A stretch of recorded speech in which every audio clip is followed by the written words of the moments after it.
suis maman de 4 enfants, 2 qui ne sont pas allergiques aux œufs et 2 filles qui sont allergiques aux œufs depuis leur naissance. Alors, on peut vivre de 2 façons avec l'allergie alimentaire. Moi, pour avoir rencontré beaucoup de personnes qui sont allergiques, comme mes filles, j'ai vu des gens qui vivaient très mal, qui ne mangeaient presque rien, qui ne trouvaient pas de solution et qui avaient, j'ai envie de dire, mis un peu une croix sur la gourmandise, le côté convivial de manger. Moi, c'est tout ce que je ne voulais pas en fait. Et comme moi je suis une grande gourmande, j'ai pas eu envie qu'on arrête de cuisiner à la maison ou de se régaler en tout cas. J'adorais cuisiner avec mes 2 aînés, donc j'avais envie de continuer. Et donc je me suis mise en tête de trouver des recettes. J'ai testé à peu près toutes celles qui étaient sur internet et elles ne m'ont pas du tout plu.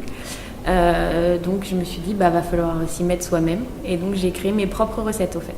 The Pepa, qui était la grande réflexion de mes filles quand elles étaient petites et qu'on leur disait t'en veux, elles disaient non, The Pepa. Et donc The Pepa est né et c'est le nom de mon blog et c'est aussi le nom du livre. L'idée de dédramatiser une situation qui n'est pas drôle mais on peut trouver des solutions en fait. Le tout c'est d'y croire et d'avoir envie de s'y mettre. Il faut aussi se tourner vers la cuisine végétarienne parce que comme c'est végétarien, ils vont retirer les œufs, ils vont retirer le lait. Ça peut être pratique. Et ils ont souvent des petits substituts qui fait qu'on a le même goût sans avoir le même goût, la même texture, sans l'allergène.